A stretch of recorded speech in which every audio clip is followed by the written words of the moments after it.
Quando eu tinha 10 anos, minha mãe tinha o costume de sair rapidamente para resolver alguma coisa e me deixava cuidando de meu irmão de 4 anos. Isso era frequente, mas era super rápido. Ia ao mercado perto de casa ou para pegar ou devolver algo aos vizinhos. Meu pai trabalhava fora de casa e ela não tinha muita escolha. Meu irmão mais novo sempre foi muito tranquilo para tomar conta. Certo dia, ela nos deixou novamente e brincávamos na sala com nossos brinquedos novos que ganhamos no Natal, quando escutamos 3 batidas fortes na porta. Ingênuo, eu pergunto: "Quem é?" E o homem do outro lado responde: "Oi, seus pais estão aí?" "Não, meu pai está trabalhando e minha mãe não está." "Você pode abrir? É um amigo do papai. Vim trazer um presente para ele." Confesso que por um momento eu hesitei e quase abro a porta, mas me lembrei de minha mãe falando para nunca falar com estranhos e nunca abrir a porta para ninguém que não fosse da família. Infelizmente eu já tinha falado com ele, mas a porta eu não abri. "Eu não posso abrir, minha mãe não deixa." E então ele responde: "Mas ela não vai saber, ela nem está aí." Tudo fica em silêncio. Ele parou de falar e não bateu mais, quando de repente ele começa a gritar e a girar a maçaneta com raiva. "Abre, moleque, abre agora!" Desesperado, eu pego meu irmão no colo e subo com ele para o quarto de nossa mãe, trancando a porta em seguida. Meu irmão chorava com medo e pavor. Eu senti o mesmo, mas precisava ser forte. Eu estava cuidando dele e era o mais velho. Não podia deixá-lo mais em pânico. Ao fundo, escutávamos as batidas com violência, junto com xingamentos. No quarto da minha mãe tinha um telefone e ela havia deixado os números escritos em um papel ao lado. O dela, o do meu pai, meus avós e o da polícia, que foi o primeiro que eu liguei. A polícia pediu para que ficássemos trancados no quarto, até a sua chegada.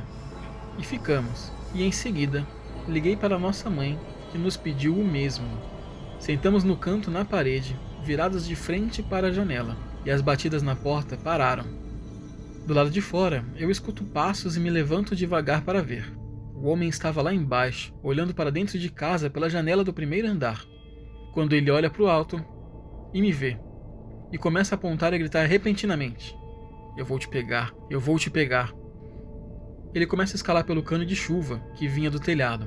Eu me afasto correndo, abraço meu irmão no chão quando ele chega na janela e começa a bater.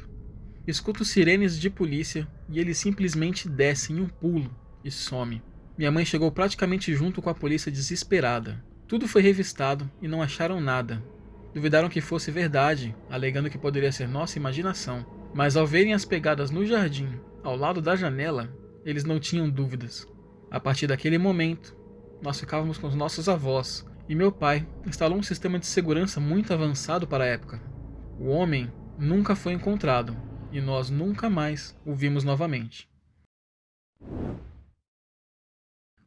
Quando criança, eu demorei muito para começar a dormir sozinho e com a luz apagada. Eu tinha mais ou menos 6 anos quando os meus pais começaram com isso. Certa noite, eu acordei com um barulho no quarto e um mau cheiro. Então, fui até o quarto dos meus pais, perguntando se poderia dormir com eles, pois o barulho havia me acordado e meu quarto estava fedendo muito. Eu estava com medo, mas não queria assumir para os meus pais, para que meus pais não achassem que eu tivesse medo do escuro. Meus pais me falaram que eu deveria ser forte e voltar para a cama e parar de enrolá-los, e foi o que eu fiz. Eu voltei, mas o mau cheiro continuava. No meio da noite, acordo assustado com outro barulho. E no canto mais escuro, em direção ao guarda-roupas, que aparentava estar de portas abertas, algo me intrigava. Parecia que estava sendo observado, e o mau cheiro vinha mais forte daquela direção. Eu cubro meu corpo deixando apenas meus olhos para fora, olhando para o guarda-roupas, quando simplesmente 2 braços saem da escuridão e fecham as portas do guarda-roupas e eu grito, em desespero, chamando meu pai. Meu pai chega rápido e acende o abajur, perguntando o que aconteceu. E eu falo que tem algo no meu guarda-roupas. Ele simplesmente ignora, me falando que já não tenho mais idade para acreditar nisso. Até que ele sente o mau cheiro vindo de lá.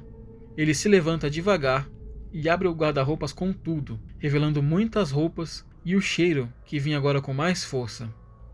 Ele decide abrir as roupas no meio, que surge um homem sujo, descabelado, com um saco na mão por detrás de tudo aquilo. O homem parte para cima do meu pai, mas o meu pai é militar e tinha um treinamento.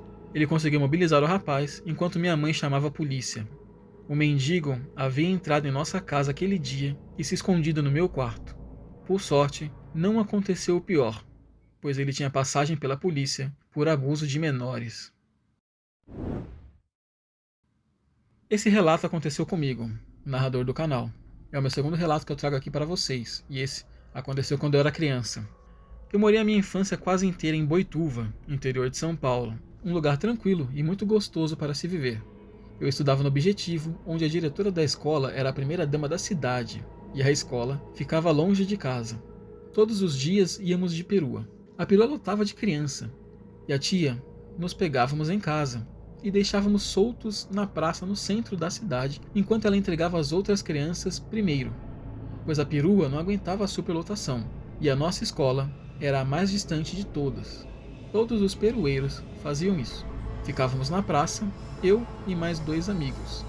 Eu tenho um irmão mais velho que também ficava, mas ele andava com os amigos dele. Certa vez, nos afastamos das peruas que estavam paradas, indo mais para dentro da praça.